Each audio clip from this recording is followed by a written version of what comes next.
Country and opening prayer. I'd like to acknowledge the Gamilaroi people who are the traditional custodians of this land. I'd also like to pay respect to elders past and present and extend that respect to other Aboriginal people present here this evening. And I'd also like to introduce Pastor James Ardill to deliver our prayer. Thank you, Pastor. Thank you, Mayor. Almighty God, we thank you for the provision and prosperity you've bestowed on Tamworth, its land and people. We pray that our community leaders, the councillors and staff of Tamworth Regional Council, the civic and business leaders will continue to build and strengthen our community. Let every decision and let every determination be full of integrity, equity and advancement of our fair city, our region and people. In the name of our Lord Jesus, amen. Amen. Thank you, Pastor.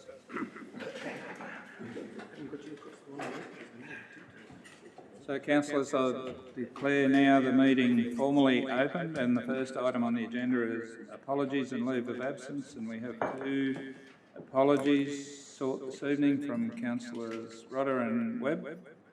We have a mover, Councillor Betts and Councillor English. Thank you. Those in favour? Against? Carried.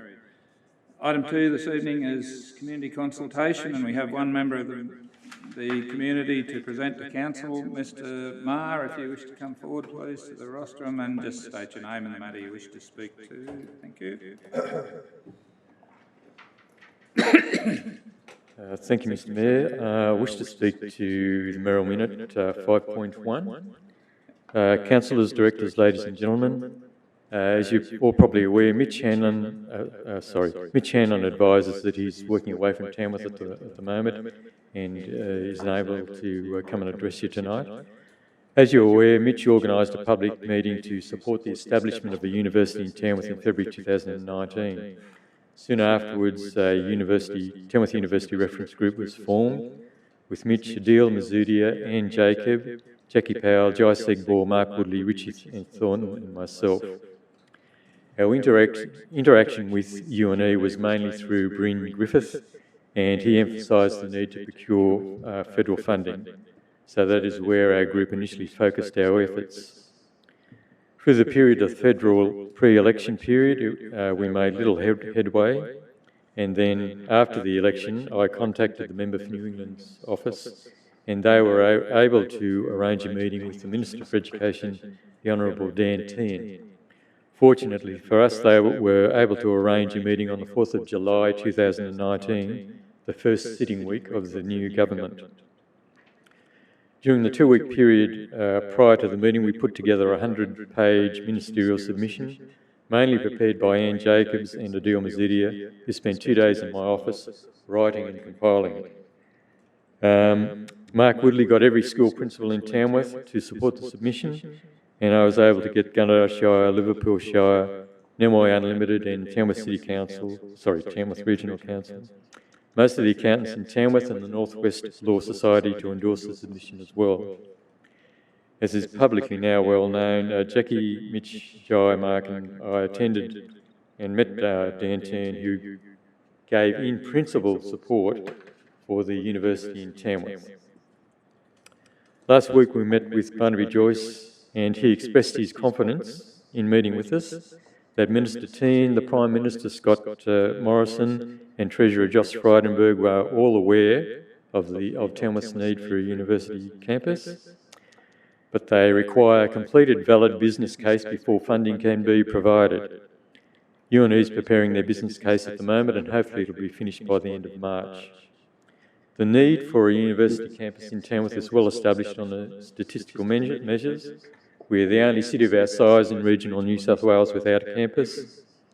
Of the people attending educational institutions in 2016, about 6% attended university compared to the national average of 16%. About 12.5% of Tamworthians have a bachelor degree or above compared to 22% nationally. And while conservatively about 30% have not attained Year 10 and about 20% of the national figure is about 20%. 37% of Tamworth households have an income of less than $800 a week gross, and about 14% of Tamworth households do not earn the minimum of $400 a week, that will be required to cover accommodation, meals, etc. for a university student living away from home, and about 10% of our population are Indigenous. These statistics are not a criticism of our citizens, but a measure of disadvantage and lack of access to education that is not only the poorest in New South Wales, but Barnaby Joyce advised us last week, is the poorest in Australia. What this means is that for some, perhaps many, their life opportunities are reduced. What this also means is that about 50% of school leavers who would like to stay in Tamworth if they had the educational and employment opportunities may not stay. It also means that the ambitions to increase the population of Tamworth cannot be achieved unless this issue is appropriately addressed. And it also means that the shortage of skilled people to work in our hospitals and local businesses will be increasingly more difficult to fill. In October 2009, it appeared that we were not making much headway on procuring funding, and I asked Councillor Inglis to come and attend one of our meetings and give us some assistance. It was a pivotal moment because Councillor Inglis prepared a document on what a Tamworth University might look like, a campus might look like. Our group has done some more work to expand this outline. While still incomplete, we're doing more work on it. It will provide us with some concrete basis to assess whether any proposal for a campus is adequate or inadequate in some respect. Councillor Inglis's rigour and experience has been indispensable. Our voluntary group, while being committed and determined, has limited resources and time. Joining with the Council to coordinate the efforts of the reference group, Chamber of Commerce and Council will hopefully bring greater focus to bear on this critical issue. I'm advised that Joyce Segbor has requested that the Mayor appoint an additional representative to the Business Chamber, to the Strategic Working Group, and I would endorse that, well, we would endorse that proposal. I commend to the councillors on behalf of the Tamworth University Reference Group that you approve the proposal to form a Tamworth University Strategic Working Group. Thank you very much. Thank you, Mr. Maher. And councillors, that brings our community consultation portion of the meeting to a close. Move on to item 3, minutes of the previous meeting. Move Councillor Betts and Councillor Maxwell. Thank you. Any Councillor Inglis? The minutes, Mr. Mayor? Yes. Yeah, just some corrections, Mr. Mayor. My dear mother would be most disappointed if I didn't draw your attention to page 4. You have Glenn spelt with one N. And on page 11, you have Glenn spelt with one N. Thank you, Councillor Inglis.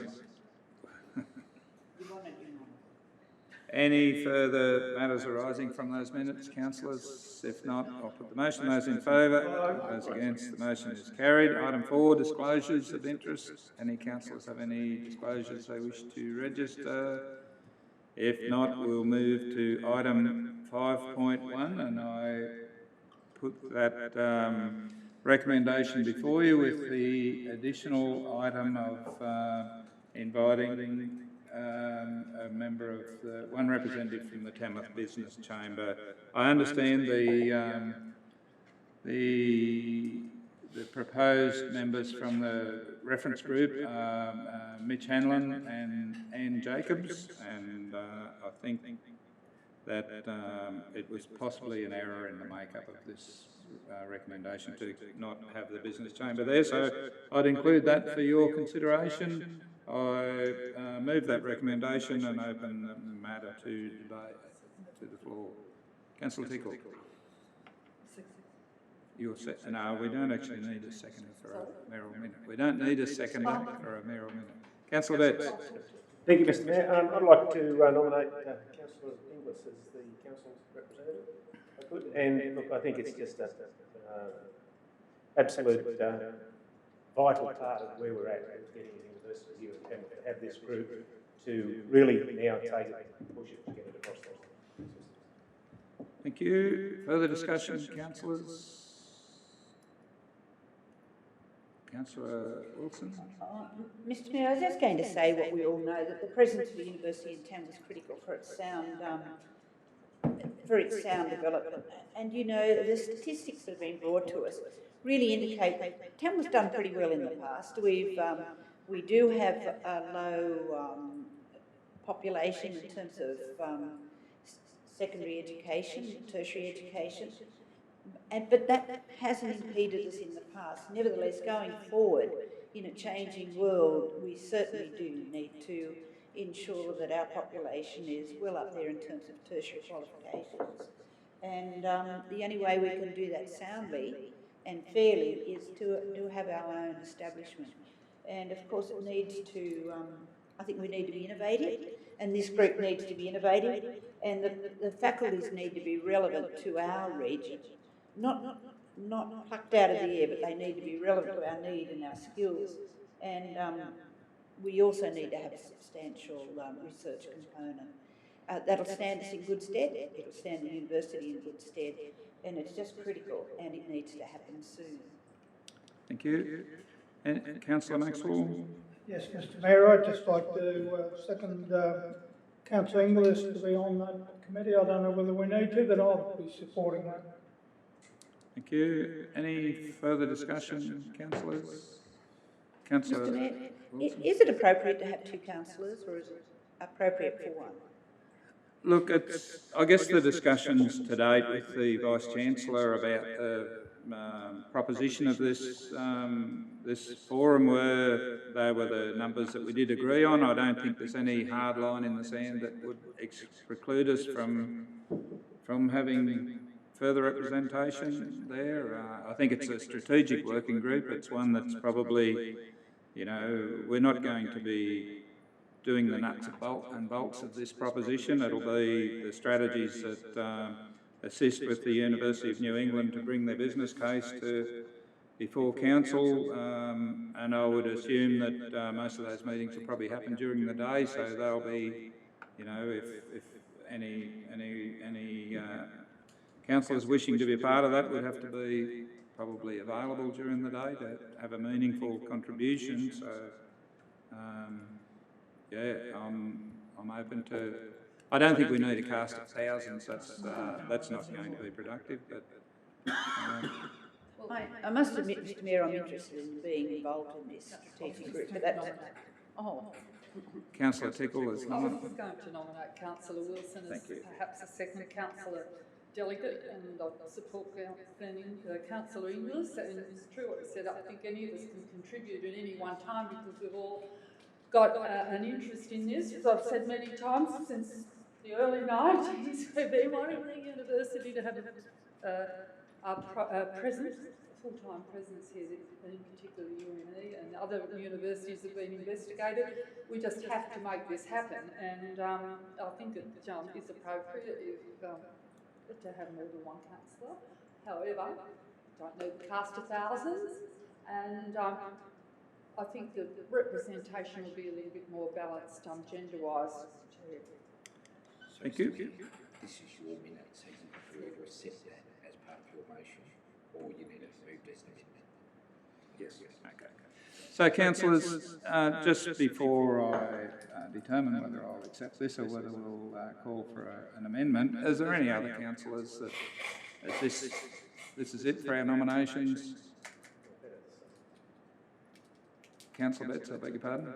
Yeah, look, I'd support the second councillors because I think it does put strength to the working group, and I'd support Councillor Wilson's nomination. And I see that because Tamworth really needs a university presence. I know at the business breakfast the other morning, it was indicated that council's Year 12 completion and academic performance was quite a lot. It's not a negative, it's actually a positive because the university will really give us an opportunity to engage with those students and actually become a relevant part in tertiary education. Thanks. Thank you. So, councillors, I'm happy to include that extra nomination, Councillor Wilson, in the recommendation. So, any further contributions, Councillor Embee? Some may ask why I'm not putting my hand up, and as we know, I do work during the day, Mr Mayor and fellow councillors, so I'm unavailable to be a member of that group, but I look forward to, as generally the strength of any strategic group is is the willingness of the community to provide a stream of information flow to that group, and I'm quite happy to continue to work behind the scenes as a careers counsellor within a school and also as a counsellor representing the community's needs. Thanks, Councillor Impey. Any final debate, councillors? If not, I'll put that motion. Those in favour? Those against? Motion is carried. Item 5.2, as the second mayoral minute, I will put that motion, councillors, that is before you. Move, councillor. I'm putting that. So, do you wish to speak to the motion, Councillor Impey? If I may, look, I think it's absolutely wonderful. I was there on Saturday at the well, I wasn't there when you turned the first soil over with the golden shovel, Mr. Mayor, but I was there before and after that. Had to run off to another thing, but I think it's just wonderful. It's one of those things that brings the whole community together, and there's nothing better than raising the general feeling of a community and how a community feels about itself than a community engagement project just like this one. So I think it's very good. Thank you. Any councillors wish to speak against the motion? Any further comments? Questions? If not, I'll put the motion. Those in favour? Aye. Those against? The motion is carried. Councillors, we have no notice of motion under item 6 and no environment and planning matters, so that'll bring us straight to item 8.1. Move Councillor Maxwell and Councillor Betts. Thank you. Councillor Maxwell, do you wish to speak to your motion? No, Mr. Mayor. Anybody wish to speak against the motion? Any further comments? Councillor Inglis? Mr. Mayor, just to point out in the annexure, and maybe the acting director might just want to call it up to make it easier, just to point out, I think there might be a couple of errors there. In the annexure on page 2, got it there? Yeah, I'm with you. Table 2. Just so it'll cause some confusion, I think it's not correct. In the third column, it should be headed up 5 to 6. Otherwise, you're repeating the ranges from column. That's correct. Can that all? Yeah, but they have to change that. I just don't want that in front of us. 5 to 6. Yep. Can't have 3 to 4 and then 4 to 6. Correct. 5 to 6. So if that can just be corrected, and just I think what might, again, not an error but a suggestion, on page 3 of the conditions, it's got there about comments around applications are subject to TRC budgetary constraints. You know, that's the old wonderful standard. I dig that, that's all fine, but I think it'd be a good idea to make it absolutely clear for everybody in that 5th dot point that multi-year approvals are excluded. So anyone doesn't have that sense that if we do approve it for, say, a 3-year period, that we might invoke the subject to TRC budgetary constraints. Because I don't think that'd be fair. We're either approving it for 3 years or we're not. So, Very good. Thank you. Thank you. Any further comments, councillors? If not, I'll put the motion. Those in favour? Those against? The motion is carried. Item 8.2. Move Councillor Tickle and second Councillor Wilson. Thank you. Councillor Tickle, do you wish to speak to your motion? Thank you, Mr. Mayor. There's certainly been ample opportunity for community feedback, and it's usually an area or a topic that generates a lot of discussion. However, it would have been better or a lot if we had more participation from the community in the comments. So overall, I guess we just assume that people are satisfied because there was a lot of opportunity for the public to give feedback. However, for those that did, we're very grateful and able to formulate the strategy for the next 10 years. And then, of course, it will be beyond that should our population reach that 100,000. There's a few things in there I couldn't quite understand actually, and that's the community centre car park being underutilised. I've never ever been there where I've been able to just find a car spot, and particularly if there is a function on it. And really, it is an obligation by any venue hirer or owner to provide spaces for their patrons. And so even if there is some slack, that should be considered okay, not because when there is a function on, we need those parts. And it's usually very difficult to obtain one. It's just an observation. Another query to you, just for notation, when we're calculating the need for parking come 100,000 population, are we taking into account driverless vehicles, which will cut down on will decrease the number of vehicles that are actually in the CBD. So it's just something else to consider in our longer term plan. The one area that continues to worry me, and has for the last, and concerns me, the last 5 years I've been raising this, and we haven't seemed to be able to come to resolve this, and that is the underutilisation of the eastern end of White Street below Marriott Street. On any given day, on any given weekday, I'll clarify that, Saturday it's full, on any given weekday there are up to 40 vacant spots there, and we're told that it costs $11,000 a parking spot, so it's a lot of vacant spots just to have sitting idle. I don't know what the solution is, but perhaps we could try aligning the southern end of White Street with the northern end. The northern side has 4 hours parking, the other side has 2 hours.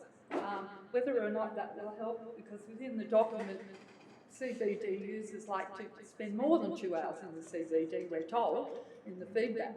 So perhaps that's something for consideration, combined with some publicity around the fact that there are parking spots there available, because 40 parking spots available or vacant on any weekday is just too many in the CBD. I mean, it's a huge cost. So just an observation, but certainly a great strategy moving forward. Thank you. Any councillors wish to speak against the motion? Any other councillors wish to comment? Councillor Wilson? I would like to comment and actually endorse part of what Councillor Tickle was saying.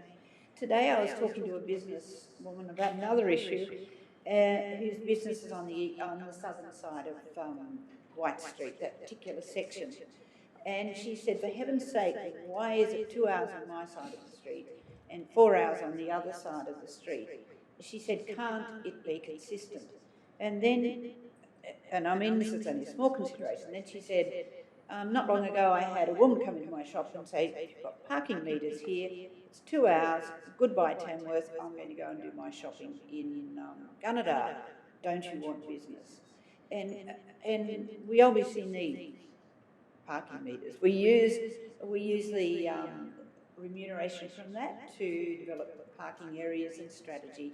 It's important, but we need to be smart about how we do it. And I actually think White Street's probably the area where we're not being smart, and there does need to be consistency, and that area would be utilised a lot more, I feel sure. Thank you. Any further comments, councillors? If not, I'll put the motion. Those in favour? Those against? The motion is carried. Item 8.3. Move Councillor Wilson and Councillor Tickle, thank you. Do you wish to speak to your motion, Councillor Wilson? Any councillors wish to speak against the motion? Are there any? Councillor Inglis? No, not against, Mr. Okay. Any councillors wish to make comment on the motion? Councillor Inglis. Mr. Mayor, I've made a note here, part 3. The 25th of April is a Saturday. It says here that it's a Thursday. You might just want to fix that as well. Thank you. Because that's Anzac Day.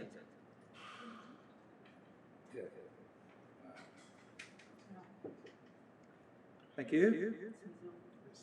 Any further comments, councillors? If not, I'll put the motion. Those in favour? Aye.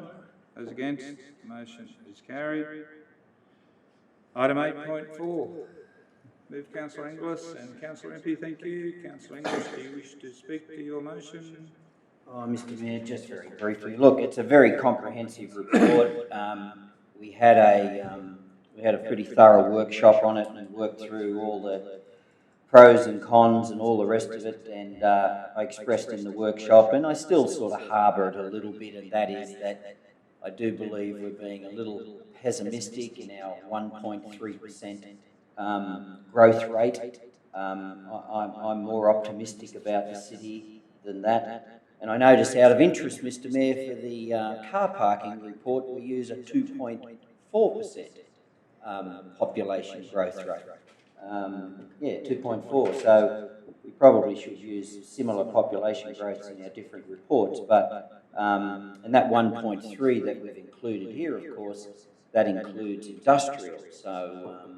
But I'm moving a report. Happy to go with it, but. We'll see as the time rolls on, Mr. Mayor, but a good step forward, and hopefully this also means that they'll get on with the construction as quickly as they're indicating. I think if that happens, that's a fantastic step. Okay. Any councillors wish to speak against the motion? Any councillors wish to make comment on the motion? Councillor Betts? Just very quickly, Mr. Mayor, it's a good report, and as Councillor Inglis said, we went to the workshop, and it was all highlighted in great detail, the pros and cons. But I think it's an absolute ideal amount between 85 and 90 megalitres a day, because otherwise if you put a bigger pipeline in to cater for maximum yield, you actually, it's just the cost is far too great. When there will be the peak demand will still be water going down the river. We'll still be able to extract the water out of our treatment plant, which is all in place. The infrastructure's there, so it's a very, very balanced report. We have to support it. Thanks, Mr. Speaker. Thank you. Any further comments, councillors? If not, I'll put the motion. Those in favour? Those against? The motion is carried. Item 8.5. Move Councillor Maxwell and Councillor Inglis. Thank you.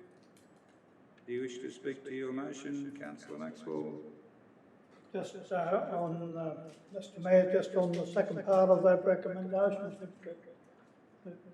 to separate the two suppliers, as I hopefully believe that the Namoi will keep running for quite a while, and we might not have to worry too much about the Manila River for Manila water supply. So the indications are that I think the Namoi will be flowing for quite considerable time by the inflow. Thank you. Any councillors wish to speak against the motion? Any councillors wish to make comment on the motion? If not, I'll put that motion. Those in favour? Those against? The motion is carried. Item 9.1. Councillor MP moving and seconded by Councillor Betts. Thank you. Councillor MP, do you wish to speak to your motion? Oh, no, other than that, I think it's a very good thing for young people to build some skills and employability skills and so forth, and enjoy the experiences they do through this. Thank you. Any councillors wish to speak against the motion? Are there any councillors wish to comment? If not, I'll put the motion. Those in favour? Those against? The motion is carried. Item 9.2. Move Councillor Inglis and Councillor Wilson, thank you. Councillor Inglis, do you wish to speak to your motion? Just a couple of questions, Mr. Mayor, just a bit of information, I guess. It's on page 31 of the attachment. Organisational Development Program, 240K. It's a fair bit of money. Just a bit of info on that, that'd be good. The office space in Sydney for 20 grand. I think the Northern Daily Leader might have had something on it a few weeks ago, I remember. If we could just get a bit of info on that, please. And general management, also on page 31, 128 grand. So just a bit of info on what those things are, please. Mr Mayor, I can certainly comment on the first one. So the organisation development program is made up of a few different components.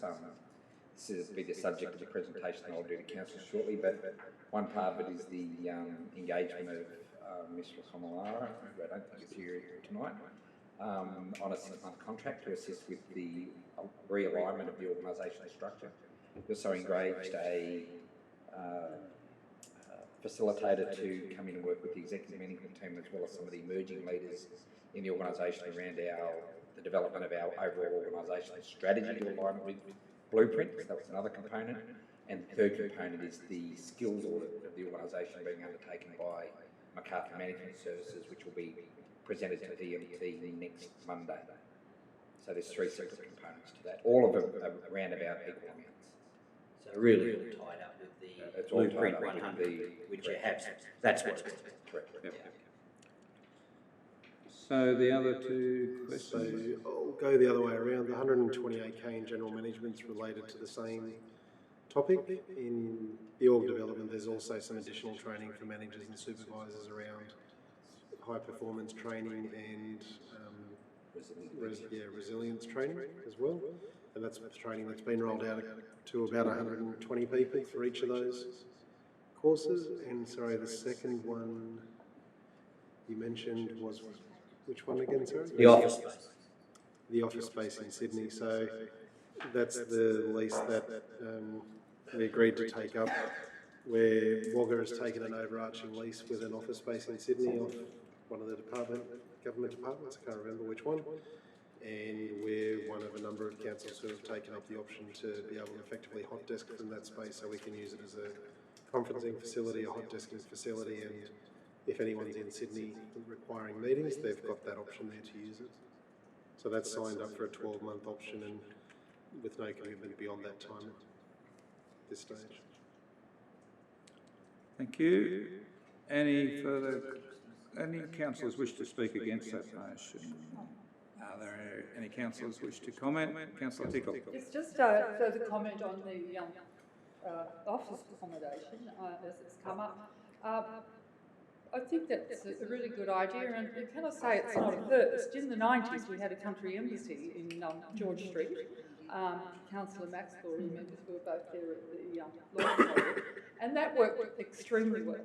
And from memory, it cost more than $20,000. But again, it was a place where country councils could come together, do business with city businesses, or even those that have flew in from interstate. It was a meeting place.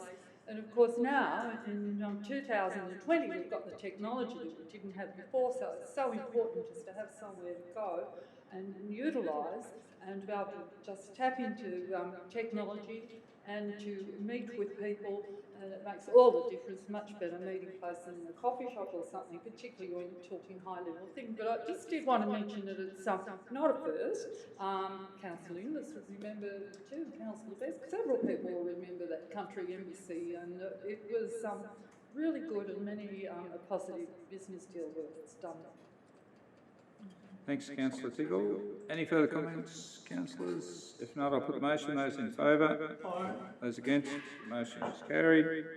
Item 9.3. Move Councillor Inglis and Councillor Betts. Thank you. Councillor Inglis, do you wish to speak to your motion?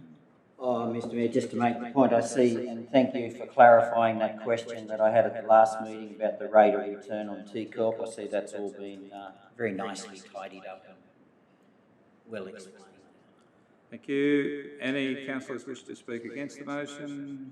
Any councillors wish to make comment?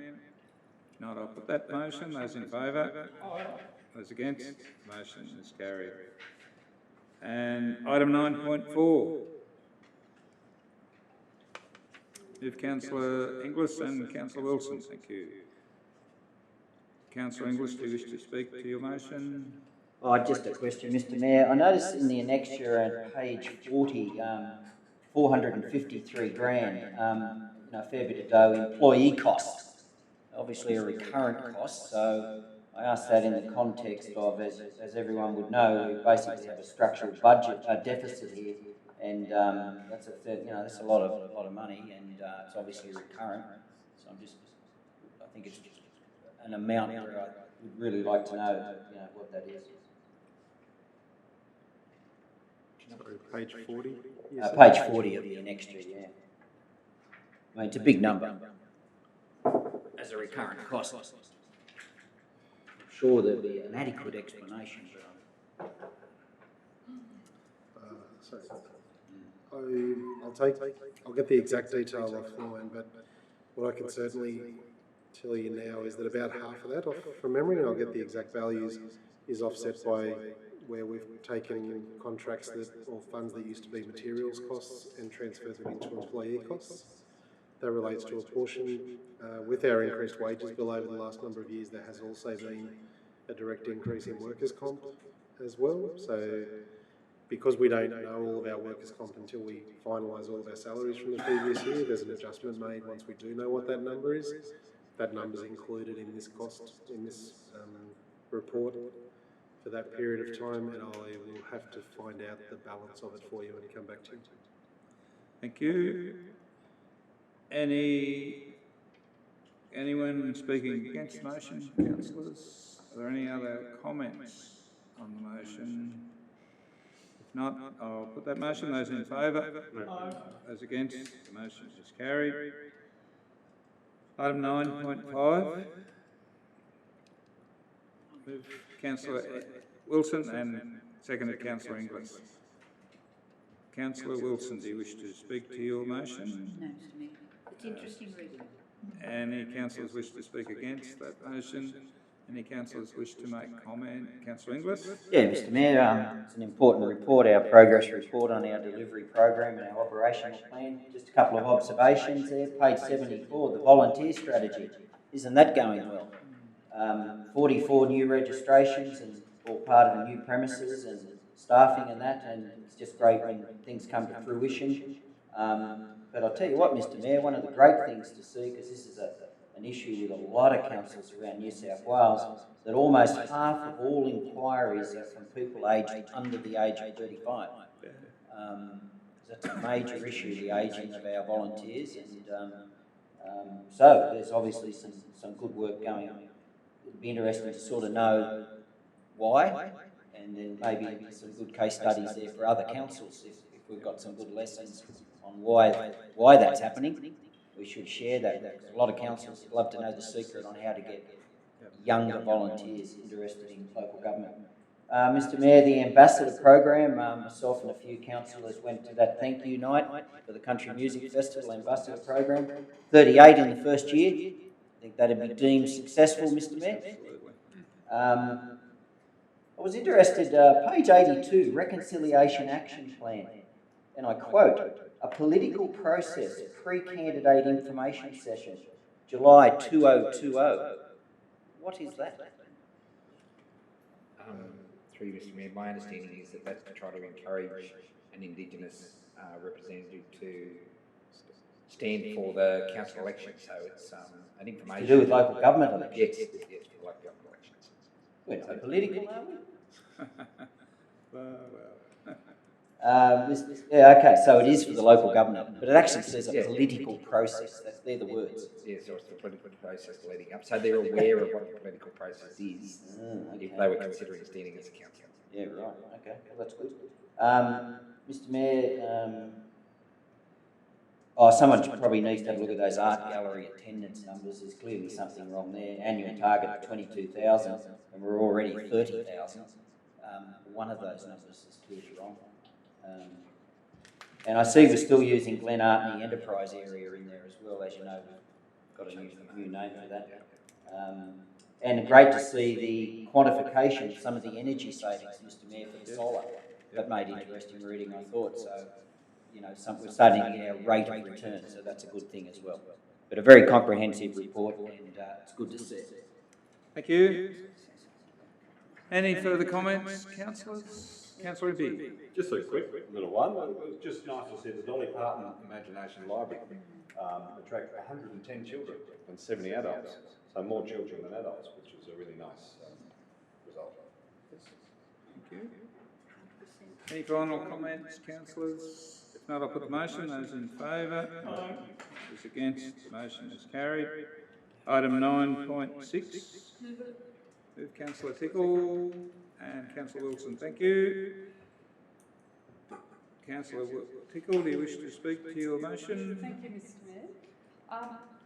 The smoke-free environment policy was introduced in 2016, as we would remember, and that followed a lot of community consultation, but also some very high-level input from health associated groups and professionals. And so today it's been successful, as the research has shown, and it's been very well received in the community, and terrific to see that the public, in particular businesses, want to see the CBD Tamworth smoke-free zone extended for another block. I'm very proud to be part of the council supporting and promoting the health and wellbeing of the community through smoke-free zones, through the provision of magnificent sporting fields and recreation facilities. And I'd now like to see TRC expand its efforts further. We're making a lot of inroads into fulfilling our public obligation to healthy lifestyles and a healthy community. So I'd like to see us keeping on building on the good work that we're doing and providing healthy food and drinks in all council facilities, offices and canteens, venues and so on. Many government departments are doing this. In fact, school canteens have a healthy school canteen policy in which they are obligated, and they're certainly fulfilling that obligation. So it's not as though nobody else is doing it. So well done to everybody who's trying their hardest in that regard. A few problems that were highlighted in the research for the developing the policy. One was the suggestion that signs should be more visible, and I think that most of us would agree with that. In Singapore, you step out onto the road and it honestly is about a metre square blue sign that says no smoking and it hits you right in the eye. Whereas so many people here who have been smoking have put it out and they didn't realise that it was a smoke-free zone. Perhaps also we could step up our marketing around that just to create more of an awareness. Enforcement. The New South Wales Police and also our own parking rangers have the power to enforce or to remind people that it is a smoke-free zone. I'd be interested to know how many instances, what the data is, how many occasions have they actually approached people and asked them to, I was going to say butt out, that's what's on the garbage bin, the signage that works very well.